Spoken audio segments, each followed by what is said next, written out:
Welcome. Happy Thursday, everybody, and welcome to another episode of Creating Lasting Change. I am really excited today to be talking to Elizabeth Hensley because we are going to be talking about one of my favorite topics is how to manage emotional overwhelm. And this is really important for the highly sensitive people in my crowd, the empaths in my crowd, because it's we have to learn our own energy to release what is not ours. So I'm really excited about today's conversation, and I want to introduce Elizabeth right now. Elizabeth Hensley realized she was an empath in 2010, and there was a reason why her emotional set point was high, and that the depths of her feelings could often be debilitating in their intensity. As part of her journey to heal chronic illness, she's been working on understanding the gifts of empathy while managing its more challenging aspects. While being a librarian full-time, Elizabeth has trained in and become certified in different energy healing modalities, including the emotion code. So welcome, Elizabeth. Thank you so much for being here. Well, thank you so much for having me. And you were such an integral part of that journey. So it's really great to be able to acknowledge things that you told me that seemed so simple that are just life-changing. Thank Just like you said, understanding that, all the emotions that we carry may not even be our own. you. Mhm. And that alone is a really powerful question. You've shared this with so many people, but you'll say to people, ask yourself, is this mine or is this someone else's? Does this belong to someone else? And if so, show me a symbol. Or I forget which way you have the symbol, but Yeah, yes. Because I understand when you say it can be debilitating. There were times when I didn't understand exactly what it was, where I'm definitely not proud of saying this, where I was like, all right, I've had enough. I'm okay if I don't wake up tomorrow. So I understand the fact that it's debilitating. However, with that being said, the fact that you've gone on this journey of learning energy, and as did I, it is tremendous. It truly helps us understand what is ours, what's not ours. So we can live a life, we're creating our life and enjoying our life. yes, and maybe even enjoying our emotions. Um, Yes. so, for any, this is, and I shared that piece, for about myself, because if there's anybody out there feeling like this is too much, Mhm. or you may have those lovely people in your life saying you're too sensitive. Oh yeah. Um, no, you're not. You're wired differently, probably. And there is a way to work with your emotions in such a way that it doesn't feel debilitating and it doesn't feel so heavy, because they might not even be your emotions, for one thing, but we are humans, we are emotional beings. I think there's a lot to be said for also embracing those emotions and feeling them. Mhm. I think a lot of our angst can come from trying to stuff it down or trying to pretend like we don't feel what we're feeling. And then we go to everything from Netflix to the cookie jar or what have you, trying to push it away. When Yeah. we really are better off just embracing those emotions and accepting them and feeling them, even if they're the ones that don't feel great. Mhm. Feeling them for you probably can feel them. If you just go ahead and feel them, you probably would save a lot in whatever else you're trying to do to avoid feeling them. Yes, I have to admit, I absolutely was a perfectionist stuffing those feelings down. I was perfect at it. It just until one day where the universe said, "Well, this is not happening anymore." And those emotions just blew up. And I was like, "Well, what in God's name is this?" So the fact is, throughout my life, I have been told I was too sensitive. And I did whatever I could not to show how sensitive I was. And hence, that was taking so much on, whether it was mine or not, and just trying to put this happy face on when inside I really was not so happy because I was overwhelmed constantly with all those emotions and not realizing they weren't even mine. So I'm curious, throughout your journey, what did you finally do when you started to realize, because I love energy work and I feel energy work is so pivotal, especially for empaths and highly sensitive, because it really helps clear us out a lot quicker. So explain a little bit about your journey and what took you into that energy realm and how that helps you now and how you help others with that.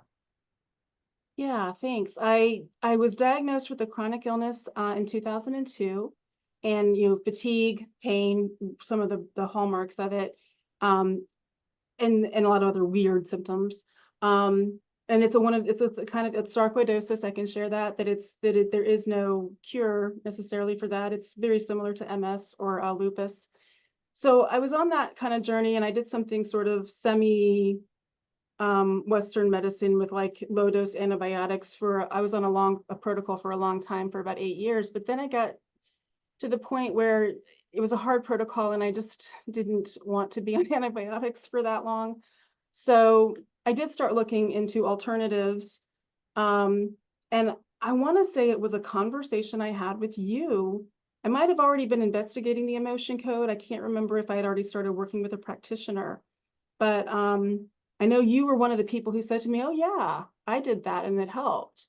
And so it encouraged me to go ahead and go further into it. I actually went to the emotion code practitioner because I had had a cervical fusion, just to add to all the other medical things.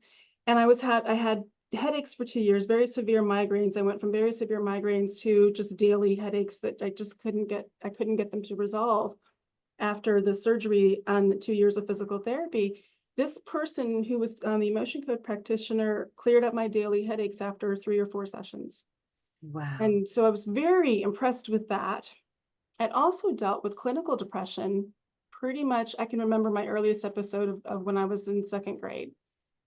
So I've been dealing with that for a very long time. And so I thought, little daily headaches, let's tackle the clinical depression. And I'm not going to sit here and say like, hey, it's cured me of it, but it's so much better. Mm. And so going on, that bit of a journey with that practitioner, I just realized how incredibly powerful this modality was, from physical pains to the emotional pain. But also in there, I was learning about being an empath and learning that some of these emotions are things I had just absorbed or picked up from. We can even inherit emotions from our ancestors. And then we attract that same emotion over and over again because we've inherited it. And it's basically energy, just like thoughts are energy. So that was all kind of coalescing and coming together for me to where I ended up becoming a certified practitioner myself in 2017. And it is an amazing modality. And I do have many people who feel like lighter and happier, sometimes like right on the spot, like right after we've released certain things. And sometimes it takes longer. Sometimes that's hard for people to connect dots, because you can have an emotion code session but maybe not feel the effects until weeks or so much time later. Mhm. But it is really truly like a releasing emotional baggage.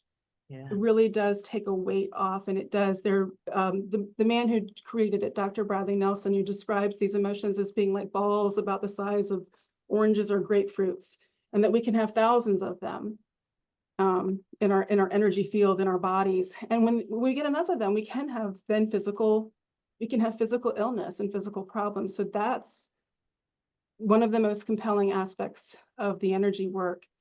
And again, I'm not going to sit here and say like, hey, I'm bouncing around like a teenager, but but my illness, I will tell you, there was an NIH study done, National Institute of Health study done, following 212 sarcoidosis patients for 10 to 20 years, or 20 years ultimately. And they said most patients with sarcoidosis will either be in a wheelchair or will be dead after 10 to 20 years after their diagnosis.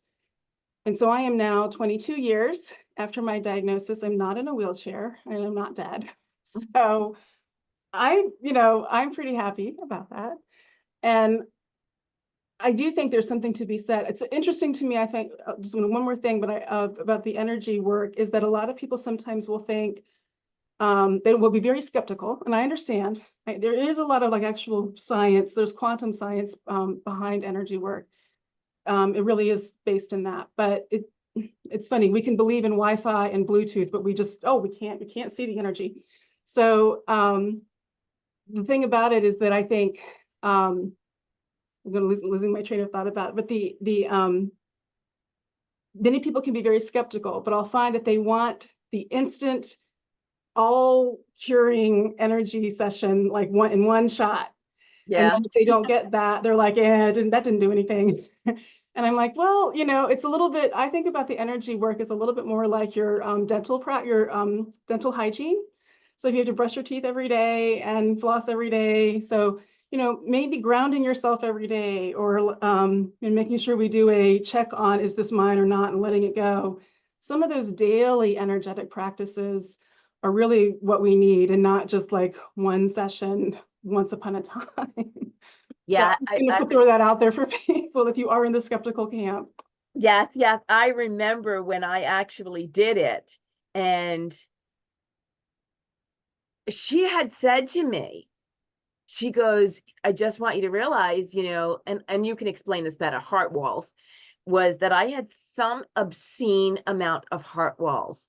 And I think it was close to 100, over 100, but I was like, I just remember sitting there with my mouth open, and I'm like, what? She goes, and none of it's yours. So it's all of the time that, listen, we're all energetic beings. So we tend to pick up. And I remember being like, after it was done, I felt good. But it's absolutely, it's, you want to heal yourself. It is not a 1, 2, 3 magic pill in anything we do. It is a constant, it is creating lasting change. And that means it is doing things for yourself every single day. I still will do a emotion code. I call it my tune up because, I pick up things that I may not even realize it, because a lot of people are running through the hamster wheel of life. And it's like, sometimes it's easy to catch myself and I'm like, wow, okay, I need to step back. I need to stop this. I need to pay attention and be present. And then there are times like, if I don't do my rituals in the morning that work for me, and I just immediately start running, that whole day is like Right, a right, mess. right, right. It can really make all the difference. Yeah, and I'll speak a little bit to the heart wall, because I feel like this is one of the things about our culture. I think our culture just really focuses on the mind and focuses on that we're going to think our way through things. We're going to go to therapy and talk it to death. And I'm not knocking therapy, because it can be helpful in its way, but I think it's just one tool, and it's not necessarily going to be the whole answer. And just like anything, any of our tools here. But we get disconnected from our bodies with a lot of this, like, I'm going to analyze it, I'm going to think about it, I'm going to think so much, I'm going to obsess about it, and if I obsess enough, I will fix it. And it's not so much that's really not the mind is really good with more like practical, logistical kinds of things, right? If you want to plan a trip and the mind needs to go in and do all that stuff, the mind is great for that. But when it comes to our emotional bodies, it really is related to how it manifests in our body. How do we feel it in our body? A really simple thing when you're feeling something strongly is to stop and say, where do I feel this in my body? And then if you feel something, and a lot of times, it'll end up being a lot of things show up in our gut. We talk about gut feelings, things like that. But we can then say, well, how big is this thing, and what kind of shape does it have, and what kind of color does it have? And you can start to really kind of actually make it this sensation that you realize that this is something that is affecting you all over. It's not about some sort of obsessive thought loop, and it really is affecting the body.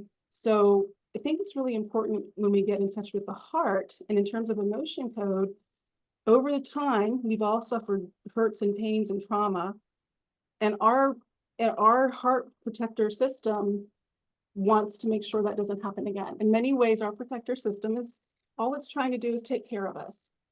And so we will build what is called like a heart wall out of these emotional energy spheres. And so in emotion code, we will take that down. We can help release heart walls, usually not in one session. It's usually a few sessions. But, and one thing that I'll emphasize to clients is, don't worry if your subconscious doesn't want to let go of your heart wall, it won't, or it'll build it right back up. And that's when you talk about the tune-ups, you know, I think that's important because we can remove them and they can come back over time because we experience more things. And that's part of how our protector system is trying to help us. But what's interesting is once we take that heart wall down, we might have built it up from things in the past and, you know, larger traumas we experienced. But we get to a point in our life where we maybe don't need that anymore. You know, we have new friends and family and new relationships that are not, you know, I'm thinking about if you've grown up with a toxic family, possibly, but in your new life, you know, as an adult, you may not have that. You may not have that kind of energy influencing you every day. And so it becomes a safe place. It becomes a safe time to release the heart wall. And then when you do, you can have greater intimacy. And I mean that in terms of the emotional intimacy with your family and friends, with other people. You can enjoy life more. Literally the colors, the sun and the sky and the trees, things will just seem more vibrant after releasing a heart wall because you're really able to feel into life. Because while the heart wall is protecting you, it's also kind of dulling our experience of life at the same time. So that's why it's a pretty cool thing to go through. It's great that you were able to release the things that weren't even yours. Yeah. One of the things that I have found from being going for my tune-ups and stuff is how responsive I've become versus reactive. I got rid of all of the beliefs, the emotions around those automatic paradigms, those belief systems that made me just want to get up and go, I actually just became the observer and I watch and I'm like, okay. And I think to myself, and share your insights on this as well, but I think to myself, this isn't worth my time and energy. So I'm going to sit back and not say a word because, you know, I mean, really, you know, as empaths, you feel it. But as an individual, you truly get to choose your perspective, your reactive or responsive attitude towards it. That is such an excellent point. And I do think you're absolutely right that by doing the work, you then allow yourself to get to that place. And I think of this as, it actually comes from, if you remember if you ever heard of the Pike Place Fish Market out in Seattle, they do this like fish customer service training. It was really popular many years ago. But when you walk into the training, there's name tags and it says, choose your mood. And you put the mood on your name tag. And I remember when I first did that, I thought, can you do that? Like, I didn't know I could choose my mood, but you're absolutely right. You get to a place where there's like a level of healthy detachment of being able to just sit back. And it's actually kind of wonderful when you start to have these experiences where you're watching someone else kind of go off off the rails. And not that that's, you know, we don't want that for people, but like you can realize like you don't have to be part of it. Yeah. Because I think that's one thing about those of us who are empathic or empathetic, we do want to help and we want to make everyone else feel better. Yes. And we can want to make everyone else feel better for genuinely altruistic reasons, but it can also come from the fact that if I can make those, because we're picking up stuff, we're absorbing stuff. So if someone over here is angry, if Sam is angry, and if we can make Sam feel better, then we don't pick up Sam's angry energy. So it's something we have to kind of keep in mind about why we are trying to lean in and get involved in other people's stuff going on. So to be able to have that boundary and be able to be empowered and be able to like let that person have whatever experience they're having, while we're able to go, do I need to get involved in this? Is there a role for me? Is that my lane? Do I need to just let this person do whatever they're going to do? And if they ask for help, maybe I can help. But if they're not going to ask for help, maybe it's not my place.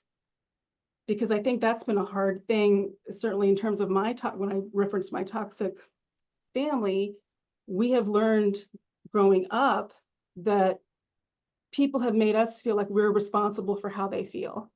Mhm.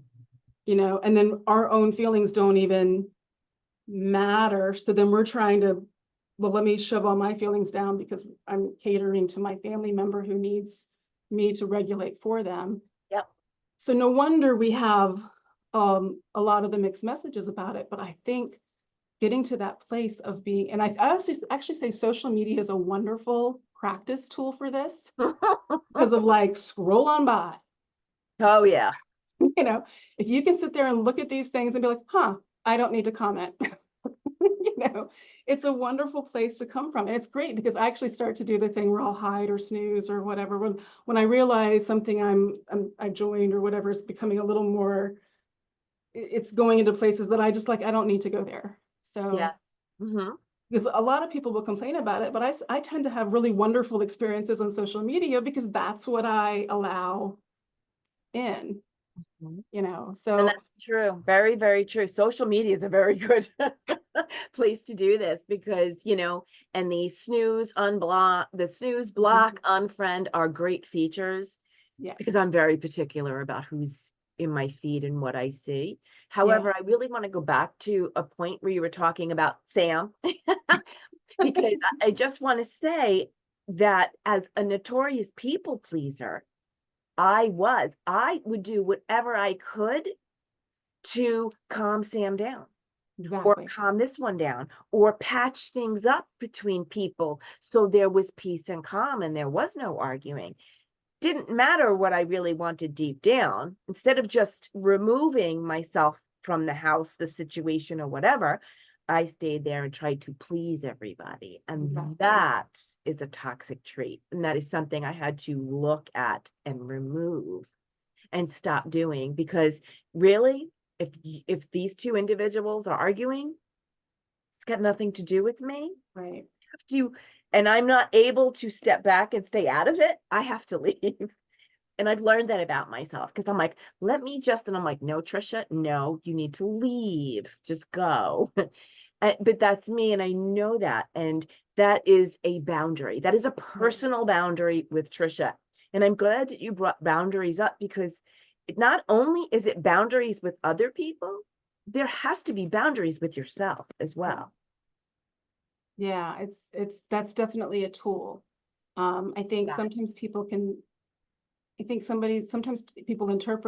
have it put a negative connotation on the word boundary, like, oh, you're going to stop me from doing, you're going to limit me. And I care. And I want to show my family I care. Boundaries aren't meant to be this thing that's stopping you from caring.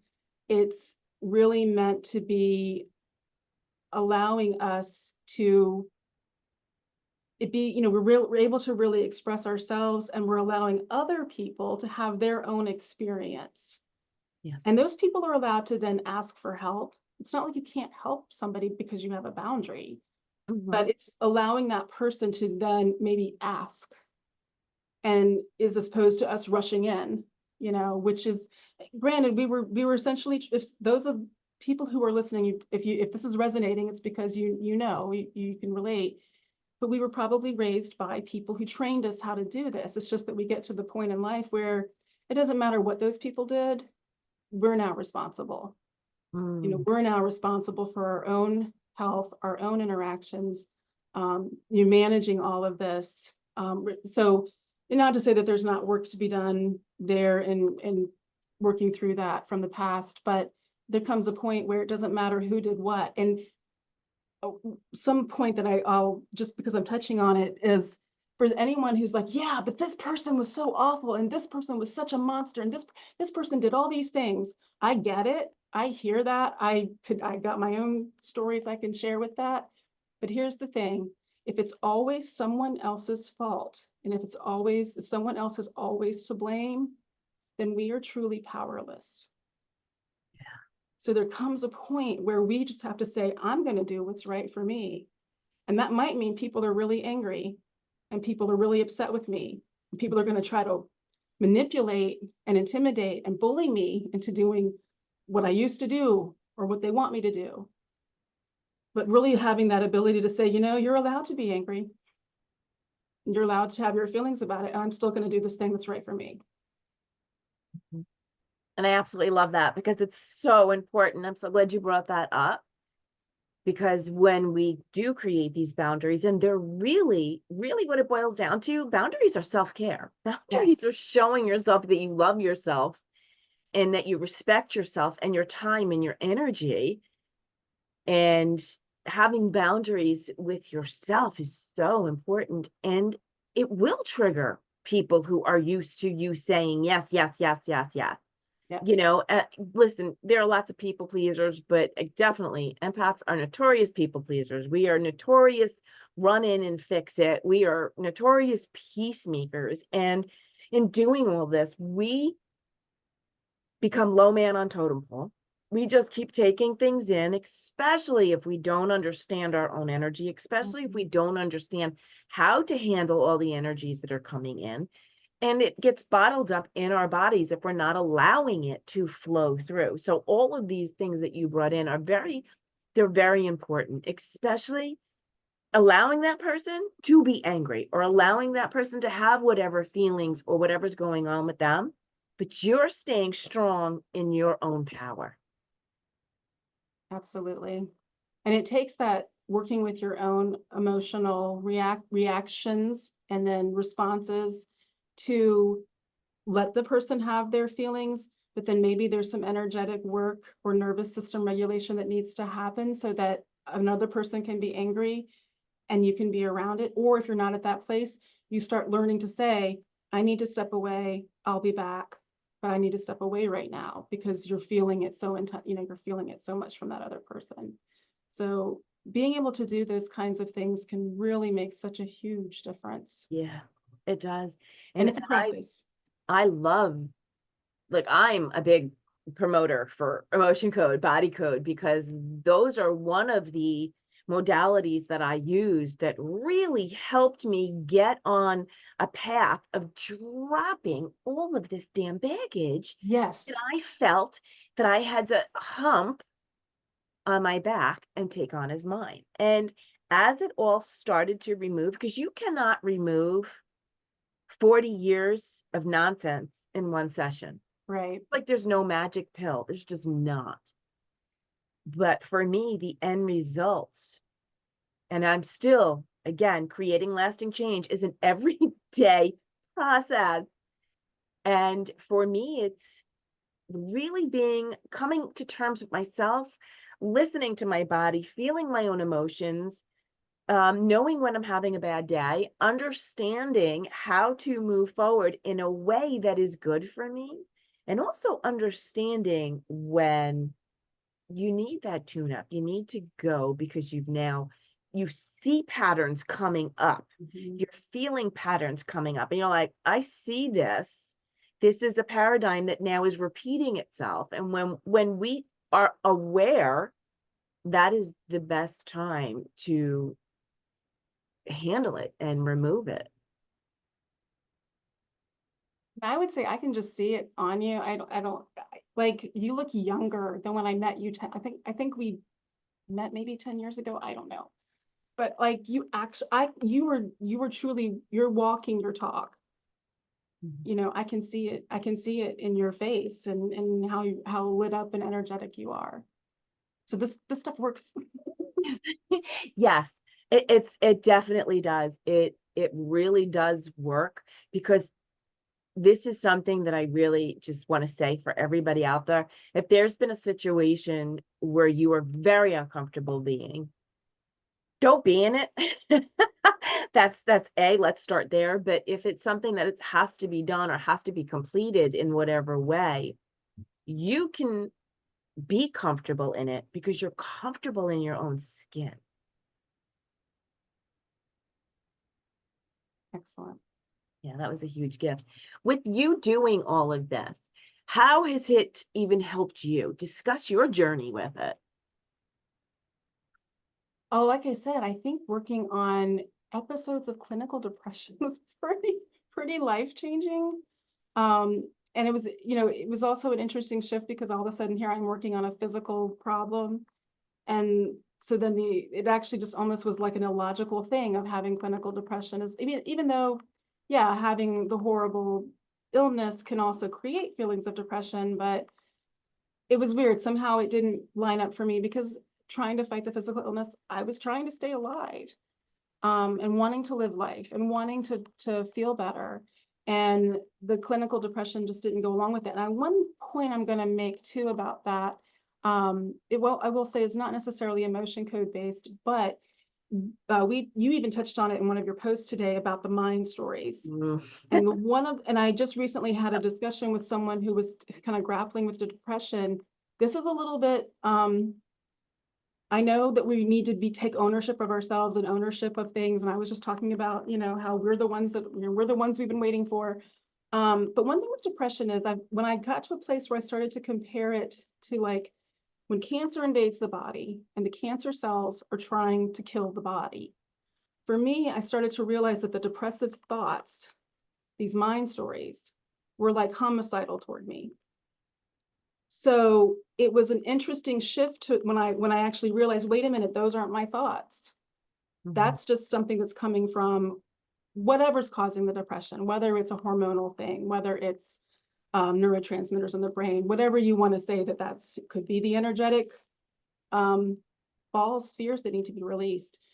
But just having that, if anyone is ever having that kind of thing, and it doesn't have to be so extreme as what I'm referring to, but just the mind stories that tell you that you suck, the mind stories that say that you're a failure, or the mind stories that say like comparing you to other people or whatever it is, remembering that your mind is not good at that.